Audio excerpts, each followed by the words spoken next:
What's up? It is the Bober and Handley Pro Football Podcast. We are in week number 3, and man, we've got 2-0 teams to talk about to see if they are for real. 0-2 teams that could possibly make the playoffs still. But week 2 was riddled with injuries, Bober. My goodness. And this is the best part. How about we start with this? Due to the injuries, and not the best part that there's a bunch of injuries, but Drew Lock's AC joint injury in Denver has now led to the reemergence. Get ready, Bronco country. Blake Bortles. Blake Bortles, baby. How about that? Yeah, he's back. I'm telling you what, there's a lot of injuries. And I think what we're seeing, I mean, just let's go to the list here real quick, just some of the big ones, right? So Saquon Barkley goes out with an ACL, who is the only hope for the Giants this year. Christian McCaffrey's out 4 to 6 weeks with his ankle. I'm glad I did not draft him. The 49ers, I mean, Garoppolo, Bosa's out now with an ACL. Solomon Thomas, Mostert went down, and they're like the walking wounded. Drew Lock goes out. Cortland Sutton for Denver, ACL, done for the year. Devontae Adams with a hamstring. Tyrod Taylor goes out in pregame with like a mysterious chest injury. Sounded like they thought it was hurting his lungs or something. But what I see happening is this is due to lack of getting in football shape, right? Having played the game for 19 seasons, I can attest to the fact that you have to play football to get in football shape. And the way it works is you don't have to hit, but you have to be in football positions to start strengthening those muscles that hold in your tendons and your joints and things like that. And once the first week was great because everyone's so hyped up, but the stiffness, the soreness, the little soft tissue stuff started affecting guys, putting their bodies in bad positions. And because of that, you see the major injuries come. It was almost like you could predict this, and I don't know that it's going to get better. I think we're going to do with a couple more weeks of this before it levels off. Well, and that's going to kind of get us into a conversation about the teams that are either 0-2 or 2-0 that, have a shot at making the playoffs, the teams that are for real, the teams that we're still not sure of, and the teams that, you're still not in panic mode. And I think if you're a team that's either sitting 1-1, heck, even 0-2, but especially 2-0, and you're also a team that is kind of avoiding the major injuries right now, I feel like if you get a win, especially in kind of the COVID era, and for all the reasons you just laid out there, it's like a win and a half. It's like if you're 2-0, you almost feel like you're 3-0, because if you've avoided some of those injuries, if you've been able to kind of stay healthy during the first part of it, now that doesn't mean it's going to stay that way, but I just feel like there's more to celebrate than just winning games right now if you're one of those teams that doesn't have these major injuries. Yeah, I mean, you look at the teams that let's go through the 0-2 and 2-0 teams, right? So on the 2-0 side, there aren't many surprises. Almost the entire NFC West is 2-0. Seattle, Arizona, LA. You got the Chiefs and the Raiders are 2-0. The Bears, that's a surprise at 2-0. Yeah, they're bad 2-0, but they're 2-0. Yeah, Green Bay, Baltimore, Pittsburgh, and Buffalo. Those are all pretty much the playoff teams from last year with a couple of really good teams in there. They've also been lucky with injuries. Now we go to the 0-2 teams. I mean, look at the team like the Eagles, who's a playoff team last year, 0-2. We got some of them aren't surprises. The Jets, Miami, Cincinnati, Denver, Atlanta, Carolina. It's not surprising that they're 0-2. But, Houston's 0-2. Yeah, I think that's a fact. They lost Stills. I think he got hurt the other night. But that's a big factor of them playing the Chiefs and the Ravens to start. Right, Plus brutal start, their best receiver. Minnesota's 0-2. They lost a lot of free agents, and they got some injuries in there too. Detroit, Anthony Barr's out now too. Yeah, Atlanta's 0-2 because they can't figure out how to finish a game apparently. But yeah, so as this goes forward, this season will get really, really interesting because there's going to be a lot of stuff that these teams can't control. I mean, we want to think like the world champion Chiefs who barely pulled out a win yesterday. Like, okay, with their full roster, can anyone beat them? Can anyone beat Baltimore? Can anyone beat these teams that are really good? But not only are we going to get some injuries, I believe we're going to get some COVID tests that come back too at some point. So this year, I think it's going to be as exciting as ever. I don't think we have a dominant by any one or two teams. I think it's just going to be a survival mode. And then whoever's left at the end that's playing the best football, that stayed the healthiest, is going to have the best shot. Yeah, I could look at a couple of 2-0 teams right now and say, okay, let's wait and see. I would definitely put the Chicago Bears as the 2-0 team that I don't think is really scaring too many people. They played two very bad teams with the Detroit Lions and then the New York Giants now without Saquon Barkley. And both of those games have been down to the wire. I mean, they've had to make defensive stands in their own end zone to preserve a victory. So I think they cannot continue to win playing the way that they've played. And when that schedule gets tougher, I think that's when you'll see it. But then you look at some of the 0-2 teams that you mentioned. The Houston Texans, I would say, and we spent some time talking about Bill O'Brien, not really sure exactly what they're trying to do with that offense without DeAndre Hopkins. But when you do have Deshaun Watson, you've got to give them a puncher's chance because they did take on two of arguably the best teams in the NFL in weeks 1 and 2. And then the other team that you also mentioned that it's hard for me to write them off just yet, and that is the Minnesota Vikings. Look, Kirk Cousins looked awful last weekend, looked terrible. They lose Anthony Barr for the season. That's a major defensive contributor. You're right. They had to replace a lot of guys on the defensive side. They still got Dalvin Cook. They still got Adam Thielen. And we kind of saw Kirk Cousins do this last year, too, early in the year, first 4 games. He wasn't very good. There was a game that they played in Chicago where he was being called out by his receivers. Stephon Diggs supposedly was asking for a trade. Adam Thielen, who's like the nicest dude and the biggest team player, was kind of calling out Kirk Cousins too. And after that, he kind of figured things out. I still think they're a very well-coached team. I still think there's enough talent on that team for them to kind of right the ship and maybe trade places with the Chicago Bears. Who knows? But yeah, those are probably the 2 teams that I look at right now that are 0-2 and say, yeah, don't write them off. They could still be playoff teams. Yeah, and plus, the NFL season is a measure of nutrition. It's a marathon. It's not a sprint. And we're going to be talking about totally different teams come November and December. A lot of things are going to happen. I think the hardest thing is that when you're at 0-2, at some point you got to get going forward. There's just, all things are not equal. Some of these early games definitely do take you in a direction that will pretty much put you out of the race. I mean, you start talking about 0-3 or 1-3 or 0-4, then you might literally be out of it already. And I've been there. I've seen it happen. It doesn't mean they're 100% technically out of it. It's just you have to get some sort of balance in the beginning of the season. And then as we're going to talk about this as we go through the season, who can maintain that level, who can maybe, take the ups and downs and be playing their best football later in the year. None of this is going to matter in about 6 to 8 weeks, but it does matter. The teams are laying a foundation for how the season is going to turn out, and you got to get going in a direction or else you're going to get stuck there. Yeah, and I'll again use the team that I root for the most as an example, the Chicago Bears. Look, there were moments last year where I think that they were even playing at times some better football than what I've seen in the first 2 weeks, and they were losing those games. They didn't have the ball bounce their way. They didn't have that luck that sometimes you do need, and we've seen this in the NFL. Now, typically you get exposed in the playoffs, but we've seen teams ride some good fortune on top of some good play or that good fortune, especially if you're getting into early in the year, it starts to build confidence. All of a sudden you start to feel like, hey, there's a reason we're this lucky. We're actually maybe a little bit better than what people are giving us credit for. And maybe there's something with Chicago with that, but more than anything, I think if you're a team right now and you're looking at yourself either at 1-1 or 2-0, and you're just looking around your roster saying, okay, take an inventory. Where are we health-wise? I think that's the biggest thing, which, I mean, I'm sure, Bober, you can speak on this way more than I can. I'm sure that's, even in a non-pandemic type year, that's always a very important thing. But when you look across the board to see how many people have been gutted with injuries, I mean, as we talked about the defending Super Bowl runner-up in San Francisco 49ers, we can't even say that it's a Super Bowl hangover yet because they are losing guys of significance. Now, the good news is it sounds like George Kittle could be back this weekend, but Garoppolo with an injury. Now you got Mostert out. You've got Bosa out. I mean, those are major factors on a team that, hey, there's one reason that they got to the Super Bowl because that roster and everybody on each side of the football are playing at a high level. You got to have those guys in it. So, yeah, I mean, this is just – it's kind of uncharted territory as far as I can remember. Yeah, I think we're kind of – we have very short memories. It's just our culture, the way we are.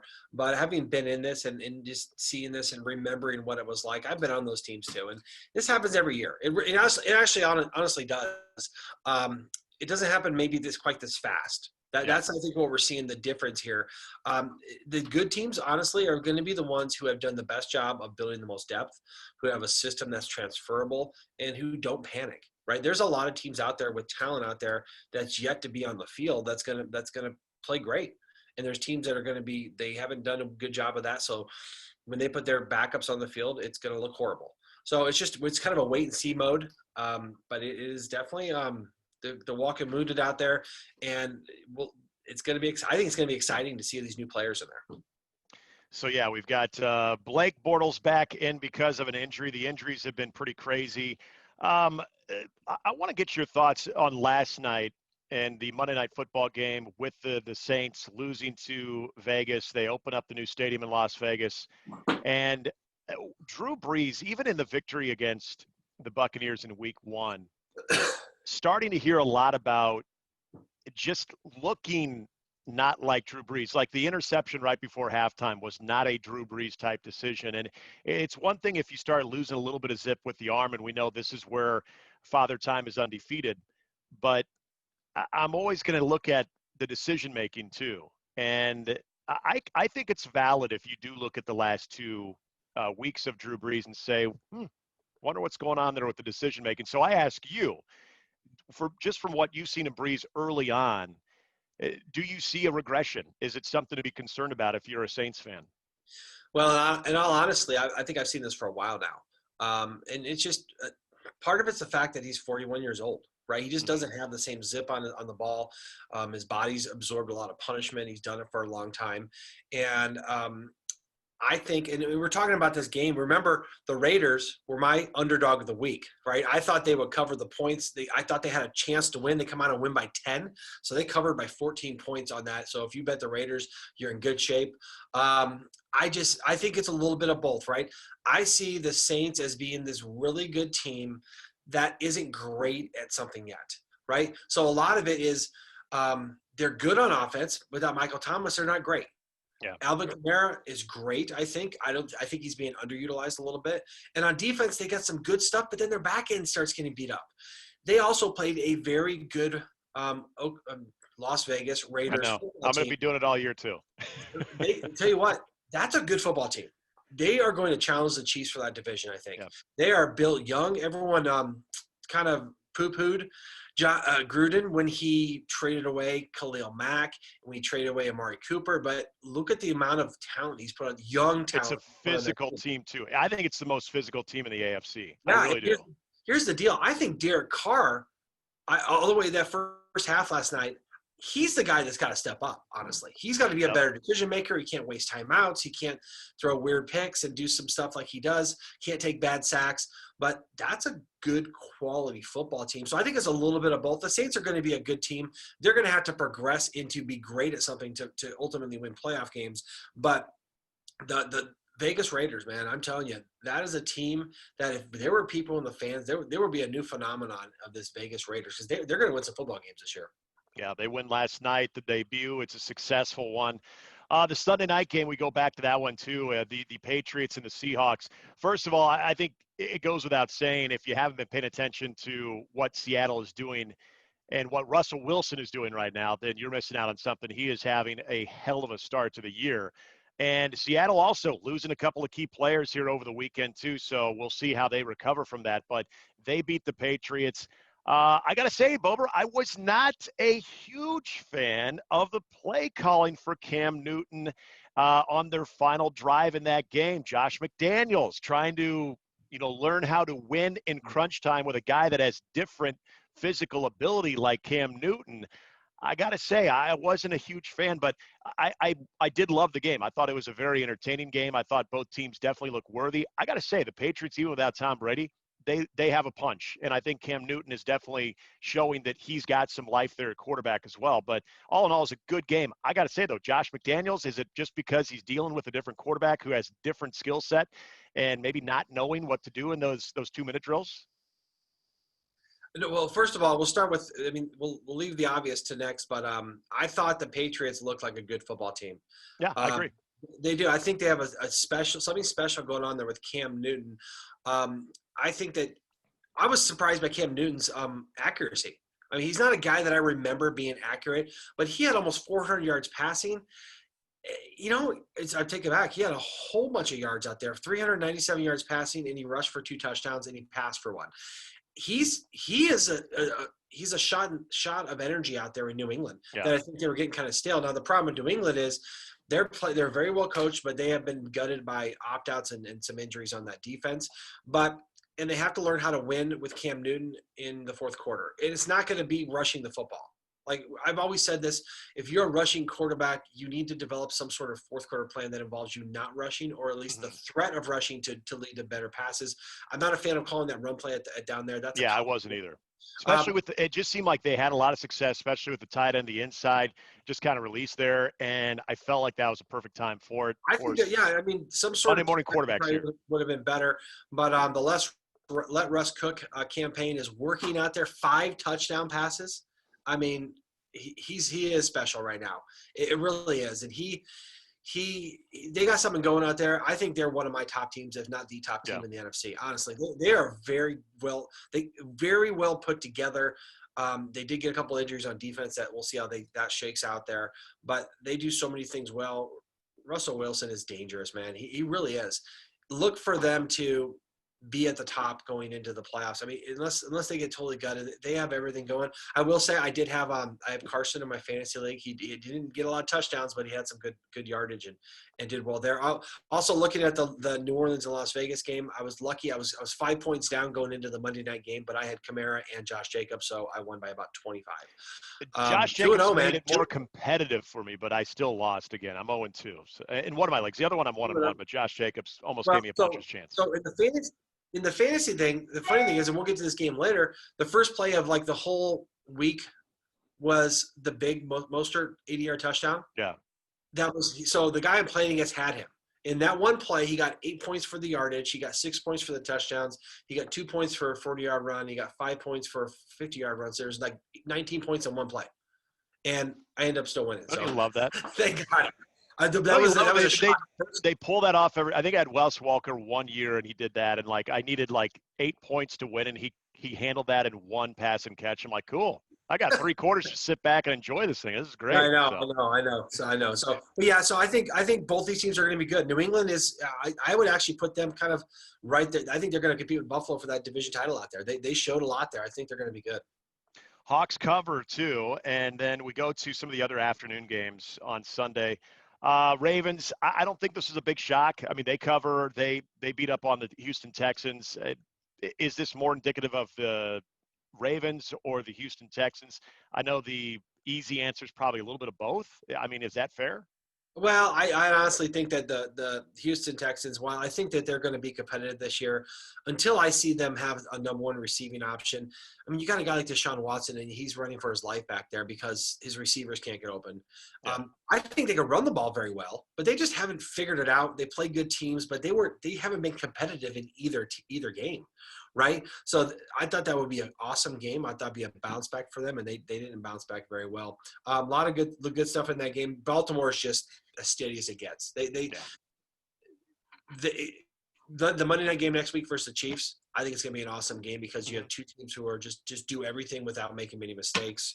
Well, it's an early indicator of what's going to happen. But Baltimore's great. Houston, until they prove that they can put together one whole game against anyone, I don't know. They are not looking that good right now. Boy, I get it. They beat the Washington football team last week, but Arizona, it's hard not to take notice. There's a 2-0 team right there that you look at. They also cover the point spread as well, but also Kyler Murray continues to show that he might be little, but the guy can get things done. A quarterback, 2 rushing touchdowns. He threw for 1 as well. They beat a team that they should beat. If they're going to take that next step, if they're going to be a playoff team, this is what you're supposed to do against teams like that. And I got to say, I've not been a huge believer in Cliff Kingsbury. I think it's a gimmicky offense, but there might be something to having the guy that he handpicked to run that offense in Kyler Murray, and now having DeAndre Hopkins. This is a team to watch out for. Yeah, I tell you what.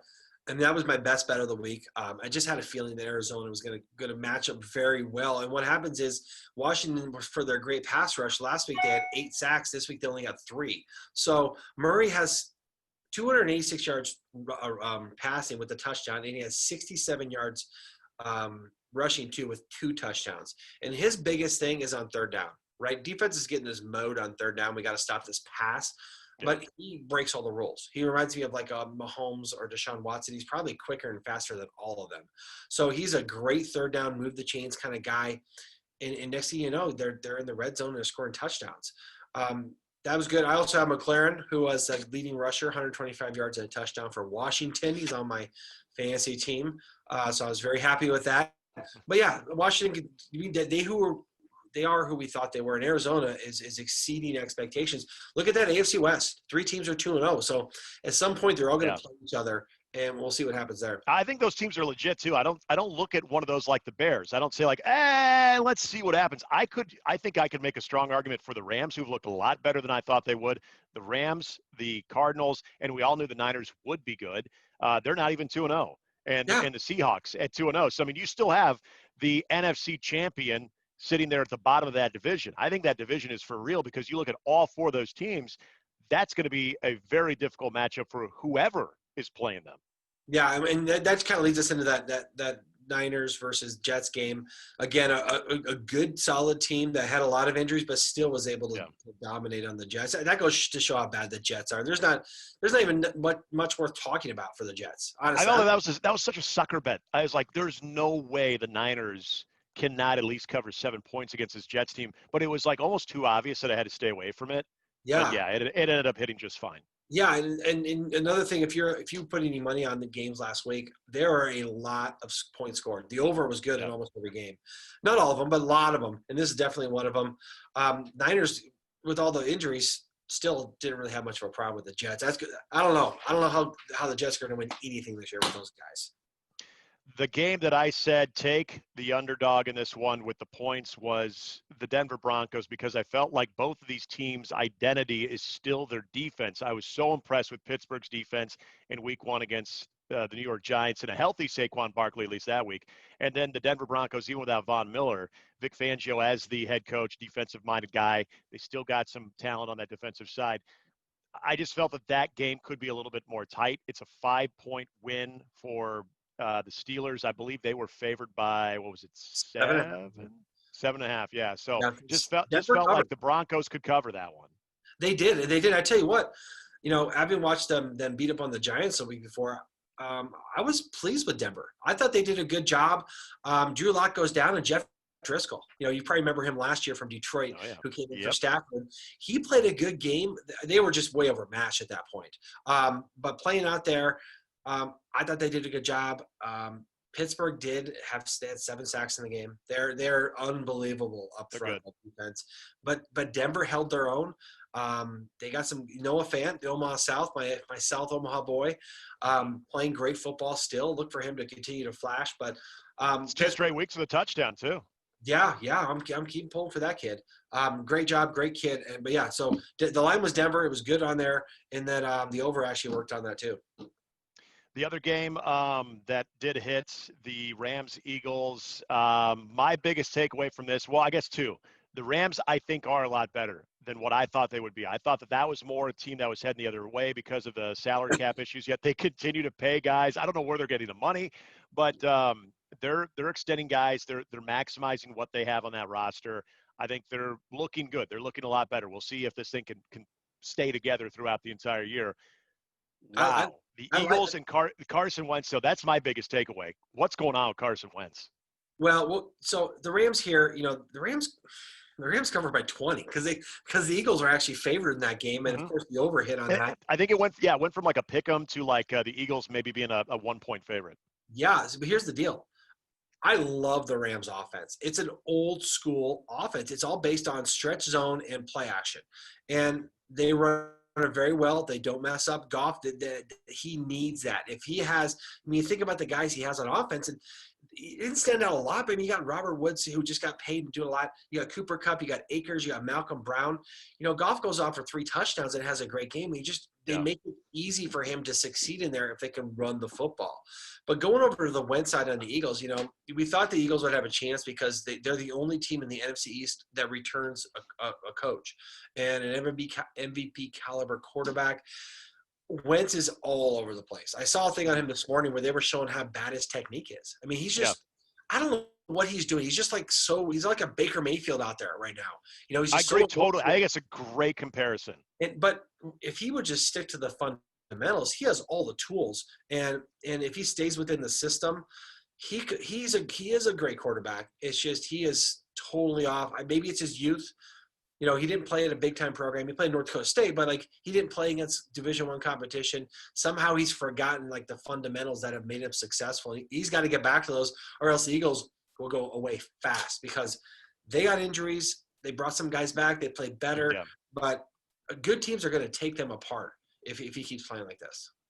Yeah, the game that I was also kind of confident in, it didn't cover because there was a last-moment garbage touchdown, Mike Gesicki for the Miami Dolphins. Otherwise, I would have covered Bills, nice catch, Dolphins. I was so pissed. It happened Thursday night, too, with the Bengals. They end up, if you had the Browns the points, you were pissed off because they got a garbage touchdown at the end. But I've been riding high on the Buffalo Bills. This, beating the Dolphins and not covering by just 3 points doesn't take away any of my optimism for that team. And Josh Allen, dare I say, I know this is the classic 2-week overreaction.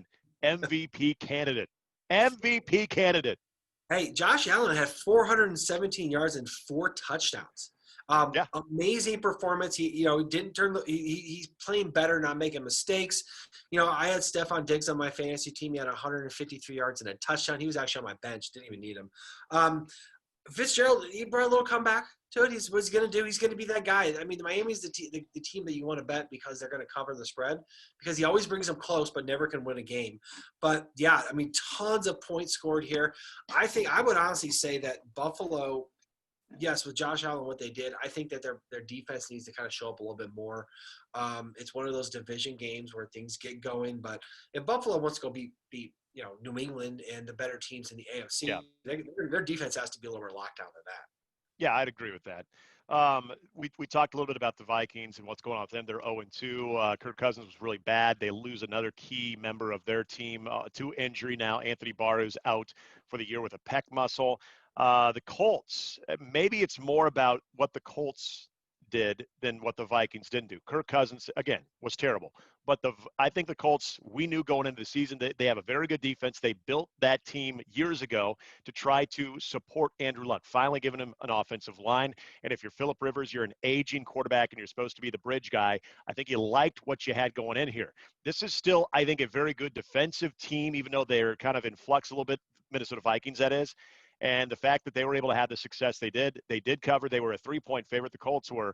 But just to really stifle Kirk Cousins and Minnesota's offense, I thought was very telling that this Colts team really could be a factor. And I thought really Phillip Rivers in this offense finally looked like what I thought that they would. And it's only week 2, so I guess saying finally makes it sound like it's been a long time. But the week 1 was a bit of an auspicious start. This one, I think, was a little bit more of what I expected out of the Colts. Yeah, and the Colts are built to win with their O-line and D-line. I mean, they got a great offensive line. They got some of those guys back. Jonathan Taylor comes out, 123 yards and a touchdown. If you haven't picked him up yet, I picked up Himes last week because he covered the load once they're starting Marlon Mack went out. But it looks like Jonathan Taylor is kind of going to be their bell cow. And with that going for them, Rivers doesn't have to do a lot. He just has to not mess it up. And then let him win games in the fourth quarter. Yeah. That's an awesome game plan for the Colts who bounced back. They had a great bounce back week. They are still in contention. I think they're still as steady as they get in the AFC. Some of the other games, earlier games, the Packers, Lions, the Lions do it again. They had a lead in this one. Now, mind you, it was in the first half, but they were up at one point 14-3 in this game. They blow another double-digit lead. This to I think a much better Packers team than the week before to the Chicago Bears. Aaron Rodgers still looks very good, looks very consistent. Aaron Jones, yeah. That was my fantasy guy for the weekend. He got me 35 points, I believe. It was pretty nice. So, that was good. But, look, Green Bay, I think they're clearly the class of the North right now, and I think it's safe to say Detroit is, even with Minnesota at 0-2, I think Detroit is the one that's going to struggle. In fact, I'll be curious to see if Matt Patricia makes it throughout the season. Yeah, he might not because they continue to have heartbreaking losses. You have to kind of put a plug in here for Aaron for being able to put up such great numbers and win without Devontae Adams, right? I mean, he goes Yeah. out. Yes. Another big injury right there too. We don't know about him, but he didn't do a lot. But he 2 touchdowns. He managed the offense well. They're showing signs of being a mature team, not just a Aaron Rodgers winning the fourth quarter team, and that's a little scary for the NFC because they look solid. They really do. Yeah. The Titans just edging the Jags, and you have the number. What I'm trying to remember. I think the Jags would have covered, right? Yeah, they covered by 4 because the number went all the way up Okay. to 7. So Yeah. it was 7. Okay. I thought at one point it was 5, and I kept thinking that's what it was. And the Titans, look, 2-0. It's not a sexy 2-0, but it's also a team that we were really curious to see, okay, are they really a team that can kind of pick up from where they left off after a really solid year last year? And I would say for the most part, I mean, Ryan Tannehill tosses 4 touchdowns. I was really skeptical of him as now the full-time starter, how that was going to work.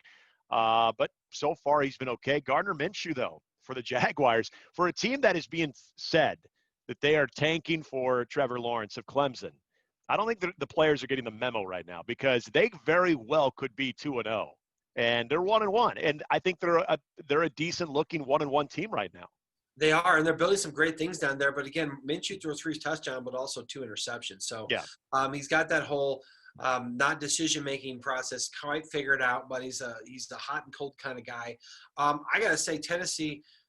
This is the way they win. So you look at Tennessee, you look at the Oakland Raiders, and you look at the LA Rams, who all run this 2 tights, run the ball, play action system, and it's a very solid system. I mean, this is a system that can win in any weather all year long. And if Tannehill can hit the play action passes like he did in this game, then they'll go to the championship game again. I mean, that's how good they can be if they can threaten with the run, if they can do the things that they do. But Tennessee, I didn't think that they were going to kind of be at this level right now, but they really are. They are just picking up right where they left off last year. And kind of going from the Tennessee part, they win with the last-second field goal. Stephen Gostkowski had a horrific week 1, even though he did get a game winner.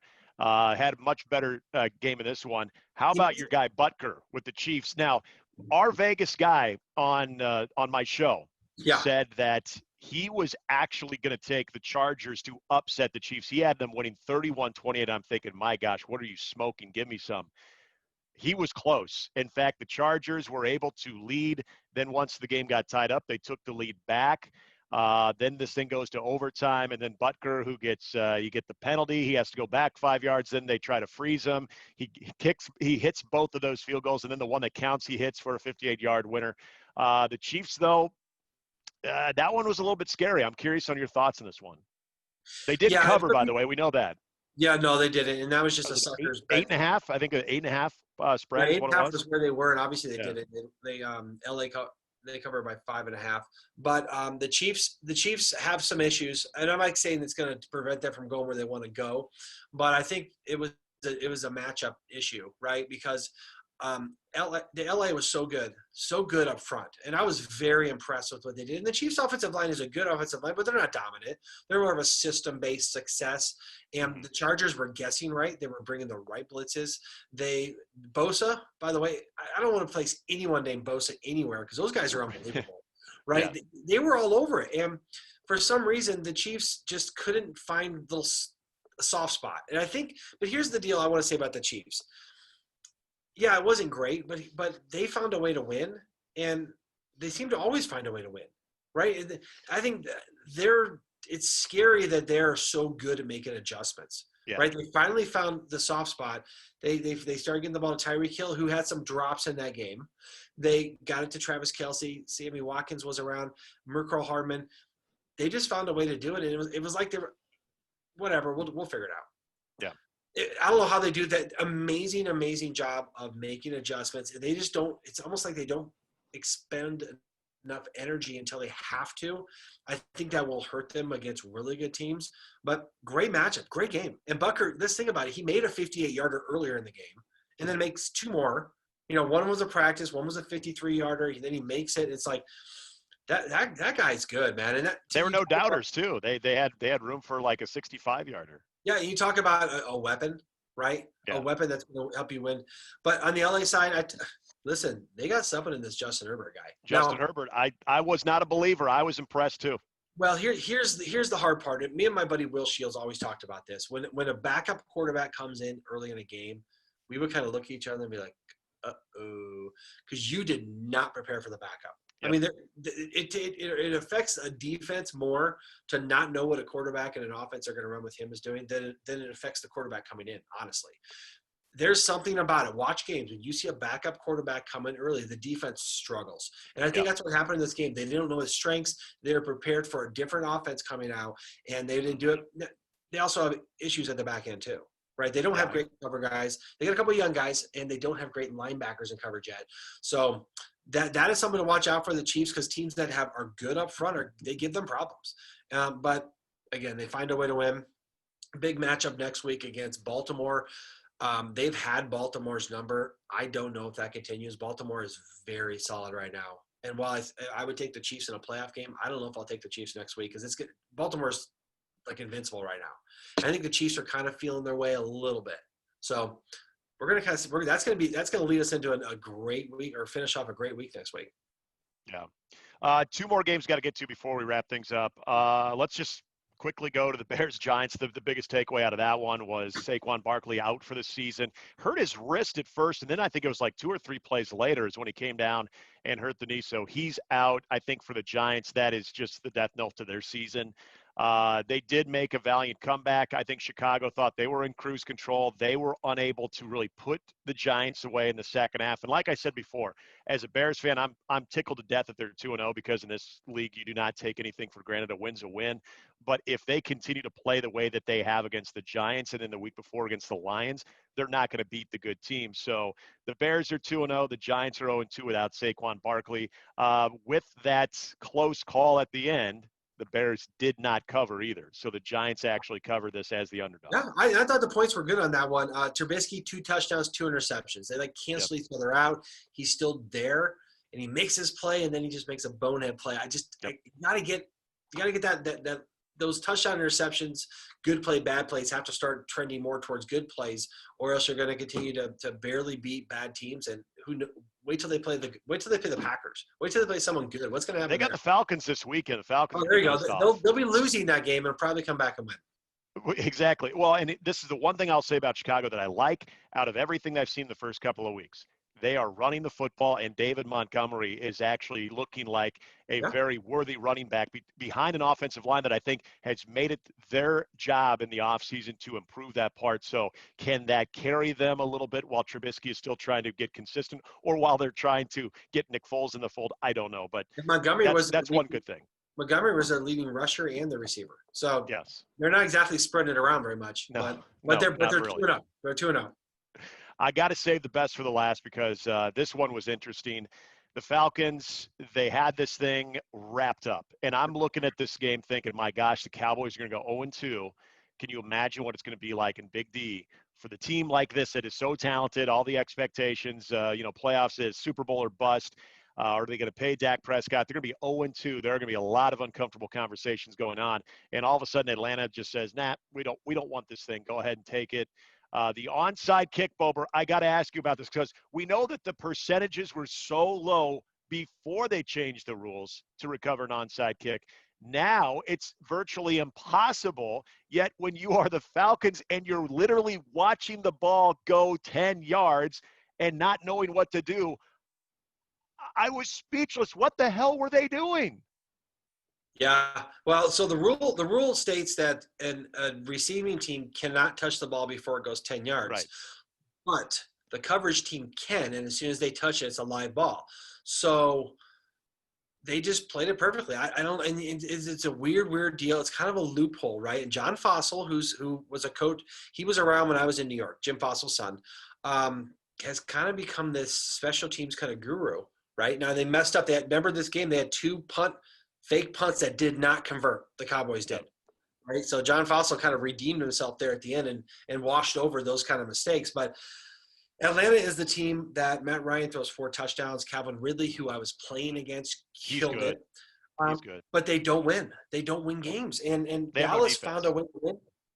it was funny how it became kind of a turning point because now everyone's talking about how much money he's going to make and how much great. I'm like, he almost lost this game and he still didn't do great last week. So this is a classic overreaction to this, and mostly because we don't have any body of evidence that proves that the Cowboys are going to keep on winning, right?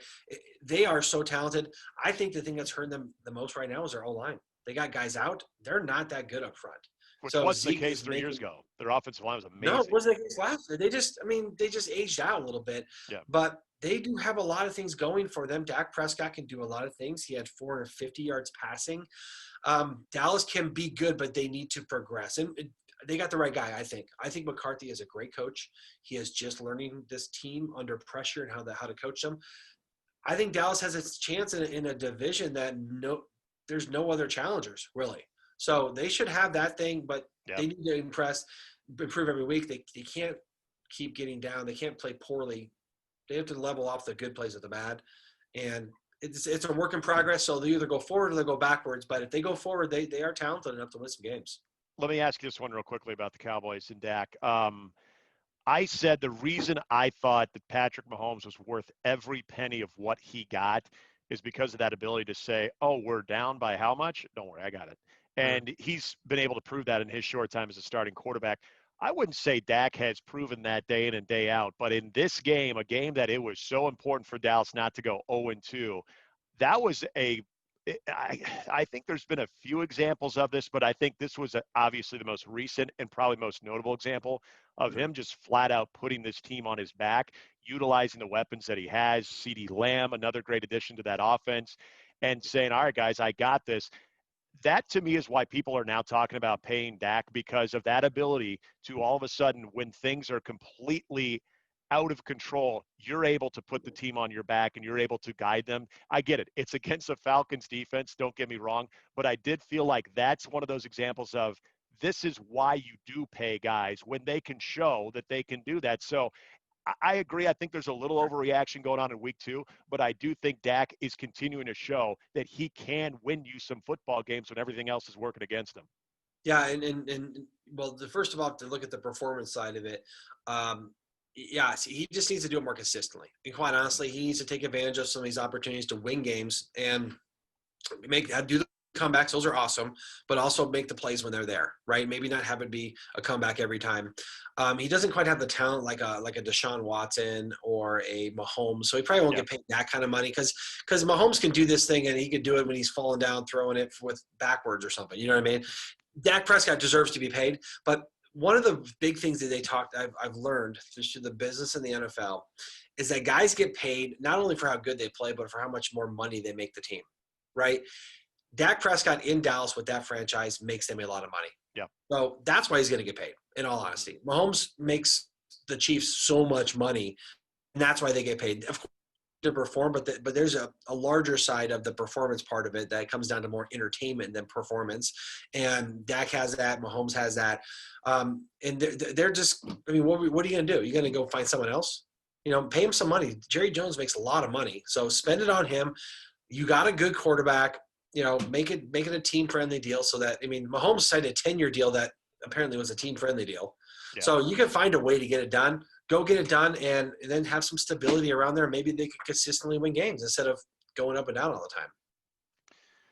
Week 3 is upon us, so when we come back later on in the week, we'll take a look at those games, the betting lines. We'll take some fantasy football looks at some of the guys because, man, the waiver wire tomorrow is going to be very, very active. I know I got to look at a replacement for Saquon Barkley, so that's going to be a very, very hot thing to discuss on Thursday. So, boy, we're just getting into it, and already we have a lot to discuss.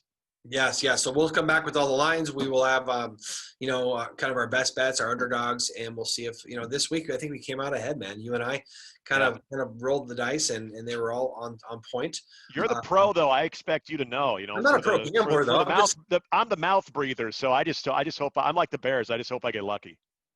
Well, I'm not like the guy in that's on Vegas, like handicapping games or anything like that. Yeah. It seems like, hey, that team's pretty good. I think they'll do well. So you're not making road trips to the stadiums to see where the goalpost is leaning and things like that. more lucky than I'm not like the guy in Casino, that's with the big glasses. Next week I'll show up with the big glasses and I'll be Yeah, then just listen to everything you're saying. So all right, man. Well, let's do it again soon. Great, the NFL's going, man. Let's just keep this rolling. It's fun. It is the Bober and Handley Pro Football Podcast, AM 590 ESPN Radios, where you can get it. Also, we got a YouTube channel. Check it out. We'll have the links there. We'll make sure we tweet that out to you. Look forward to talking to you guys here in a couple days. All right, buddy. See you soon. See you.